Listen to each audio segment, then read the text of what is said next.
আশা করি সকলেই ভালো আছেন। আজকে আমি আপনাদেরকে দেখাবো সিম্পলের মধ্যে একটা গর্জিয়াস জিনিস। আর সেটা হচ্ছে আমি আলুগুলো আগেই পলি থেকে ঝুড়ির মধ্যে রেখে দিয়েছি। আর এটা হচ্ছে অনেক ধরনের আলু তো দেখছেন, এরকম আলু কি দেখছেন? আমিও কিছুদিন আগে যে খবরের মধ্যে দেখলাম আর সামনেও পাইলাম বাজারে যাওয়ার পর, তারপর ভাবলাম যে নিয়ে আসি, টেস্ট করে খেয়ে দেখি যে কেমন লাগে। আর এই আলুটার নাম হচ্ছে নাকি জাম আলু। এখন আমি ভাবলাম আসলে আলুর নাম কি কখনো জাম আলু হয়, তখন আবার দেখলাম যে আলুটার মধ্যে আসলে ধরলেই এভাবে একটু এই যে আঁচড় দিলাম, একদম ভিতরেরটা অনেক জামের মতো রং।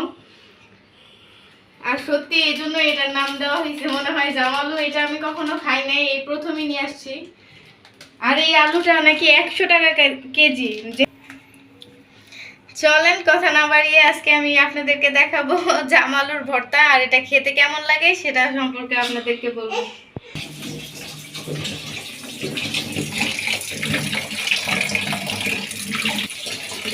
আলুগুলো একদম ধোয়ার পরে একদম জাম কালার হয়েছে, দেখতেই অনেক সুন্দর লাগে। তাহলে যে জিনিস দেখতে সুন্দর হয়তো তো খাইতে অনেক মজা লাগবে।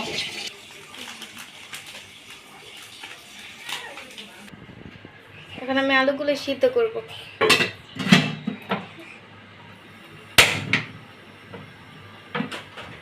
আলুগুলো সিদ্ধ হয়ে গেছে। আর সবচেয়ে ইন্টারেস্টিং ব্যাপার হয়েছে আমি একটা কাটার পরে দেখি ভিতরেও জামের কালার।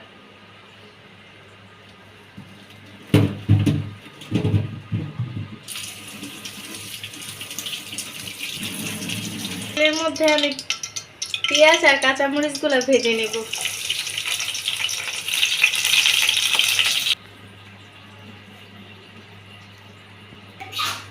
একদম জামের মতো কালার।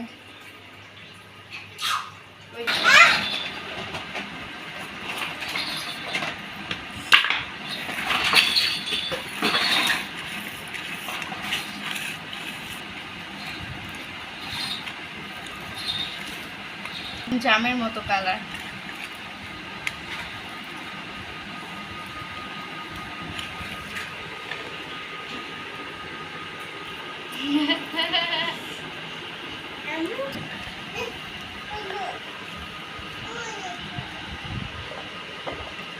একদম খাঁটি সরিষার তেল। আর অনেকটা পরিমাণ নিয়ে আসি, যার জন্য আমি কাচের বোতলের মধ্যে সংরক্ষণ করি যাতে বেশি দিন ভালো থাকে।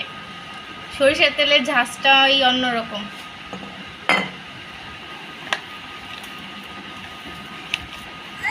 দেখি যে আসলে এটা অনেক মজা কিনা, যেটা মানে ভিডিওতে শুনছি। আর এই জাম আলু নাকি শেরপুরের মধ্যে বেশি উৎপাদন হয়। বিসমিল্লাহ। সত্যি অনেক মজার।